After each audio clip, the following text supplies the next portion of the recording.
Ito yung unang laro ko ng outdoor sa Airsoft. Napakasaya, napakaraming players at talagang napakalaki ng lugar. Madalas kasi ako sa mga CQB game sites at talagang nangapa ako ng gusto sa outdoor. Marami ako nakikitang mga players na gumagamit ng scope na talaga namang pagkahaba-haba. Bilang isang baguhan sa hobby na ito, akala ko nung una na pampapogi lang ito ng rifle. Hanggang sa pinairam ako ng katim ko ng kanyang scope.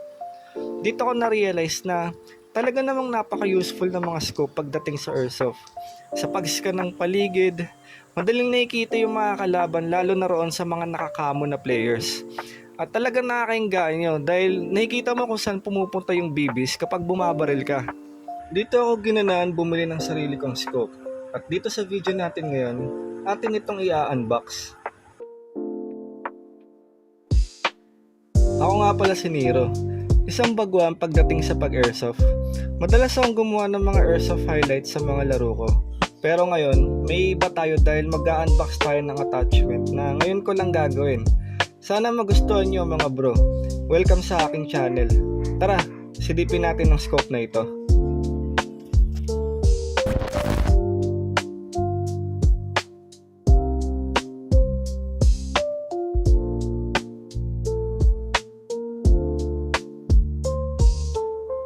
Ito mga bro, dumating na yung scope natin. In-order ko nga pala ito sa Lazada at ang brand nito ay T-Eagle. Simple lang yung box, may nakalagay na ilang details at naka-indicate rin dito yung ilan sa mga basic features ng scope.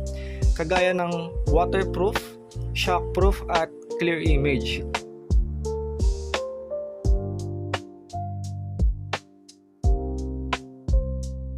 Tara, buksan natin. Ayun mga bro, isa-isay natin yung laman ng box.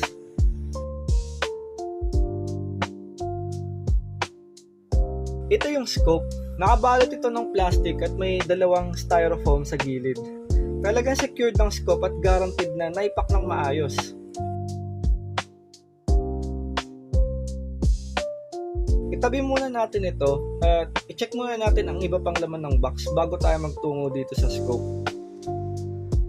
Ito naman yung takip sa harap. Hindi ko talaga sure kung ano yung tawag dito mga bro. Pwede nyong i-comment sa comment section kung ano yung tawag dito. Pero ang pagkakaalam ko, ito yung takip para hindi mag-reflect yung liwanag ng araw sa scope natin. For safety ata ito para hindi mabenta yung pwesto natin sa kalaban. Kung naglalaro kayo ng COD, mapapansin nyo na may sniper doon sa isang pwesto dahil may liwanag ng araw tayong nakikita doon sa pwesto ng enemy player. Nangyayari rin ito sa totoong buhay lalo na kapag maaraw doon sa airsoft site na nilalaroan natin. Ito naman yung battery. Hindi na natin kailangan problema dahil may kasama na ito sa loob ng box. Ang purpose pala nito ay pwede natin buksan yung ilaw sa loob ng scope para sa mas maayos na view. Ito naman yung tornilyo na nilalagay sa scope magnification adjustment. Mamaya, ikakabit ko ito isa-isa para makita nyo yung itsura ng scope once na nakakabit na ang lahat ng mga additional attachments na ito. May kasama rin itong basic manual and naka-indicate rito yung ilang basic instructions kung paano i-operate ang scope. Pwede rin itong gawing target practice dahil kung mapapansin nyo, meron itong sniper target image sa loob ng manual.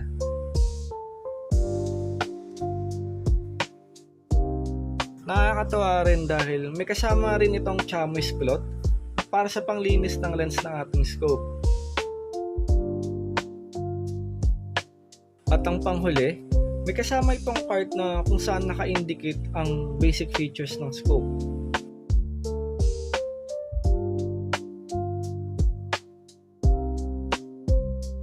Ito yung mga kasama na items sa loob ng box. Ngayon, magtungo naman tayo sa pagtingin doon mismo sa scope.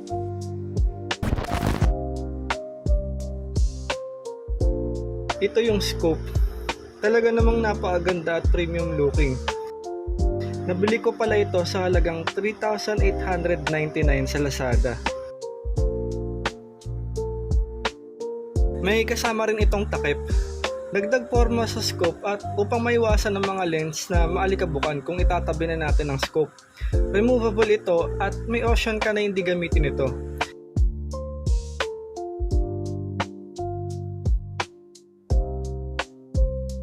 Ganito ang itsura niya kapag wala yung mga cover.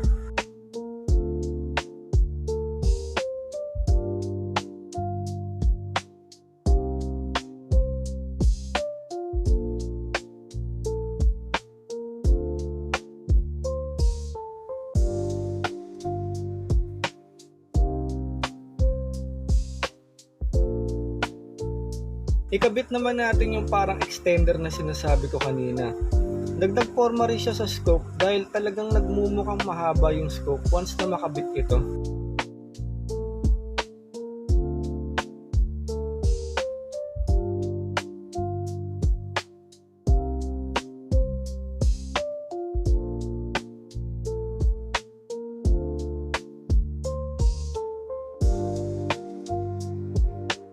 Ang susunod naman nating ikabit ay yung tornilyo ng magnification adjustment. Dagdag forma rin. Tumutulong ito upang mas madali nating mai-rotate yung magnification adjustment sa scope. Pa-clockwise ang pagkabit.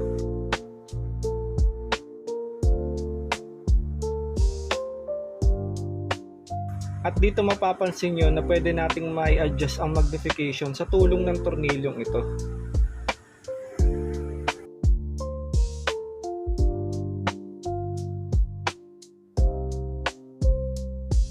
Isunod naman natin tong baterya. Optional lang din pala ito mga bro. Functional pa rin yung scope kahit wala nito. Pero kung gusto niyo na may ilaw sa loob ng scope na talagang nakakatulong kapag sa gabi, pwede natin ikabit ito. Iikutin lang ng counterclockwise yung takip sa left side ng scope para mabuksan yung lagayan ng baterya.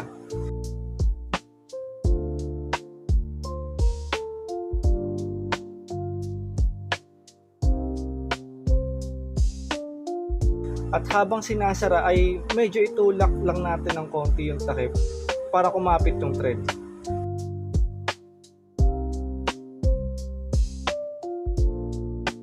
At ito na siya mga bro.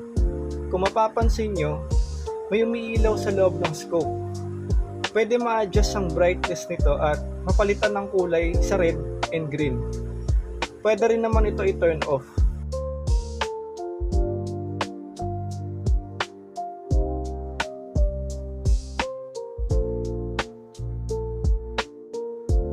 Ngayon, ibalik na natin yung mga takip para mas makita natin ang itsura ng scope pagtapos natin makabit yung mga attachment na kasama nito.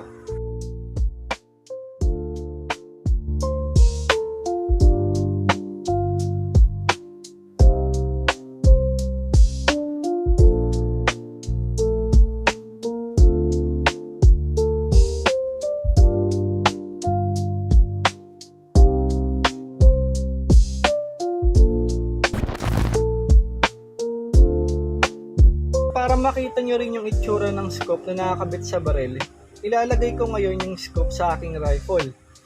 Ito ang aking rifle na Lancer Tactical LT25B na may inner barrel length na 14 inch. Bagay na pang DMR build at dito natin gagamitin ng scope na nabili natin. Itong T-Eagle scope ay may freebie na mount. Ito ang gagamitin nating mount upang maikabit natin yung scope sa ating rifle.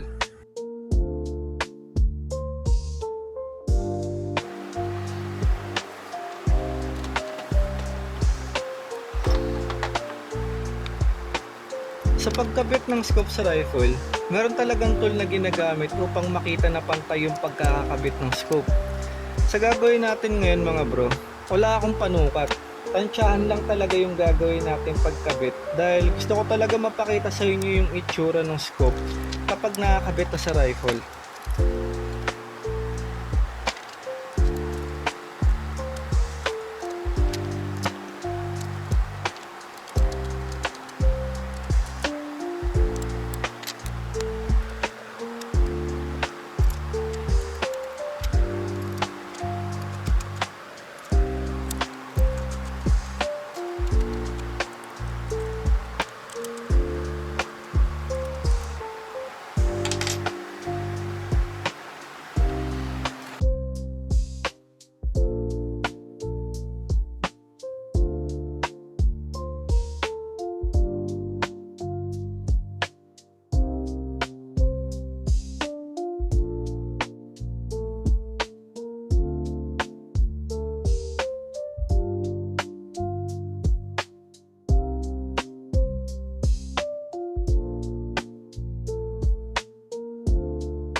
Ayun lang mga bro. Ito nga pala ang T-Eagle 1.2-6x24. Kung nagustuhan niyo ang video na ito, feel free na mag-subscribe sa ating channel dahil patuloy pa tayong gagawa ng mga airsoft videos na kagaya nito at airsoft highlights sa mga laro natin kagaya ng mga nauna kong video sa channel. Isa sa mga goal ng channel na ito ay mapakita natin sa ibang non-airsoft people kung gaano kasaya ang hobby na ito at upang mas dumami pa ang mga naglalaro ng airsoft. This is Nero from Nero Airsoft PH. Salamat sa panonood.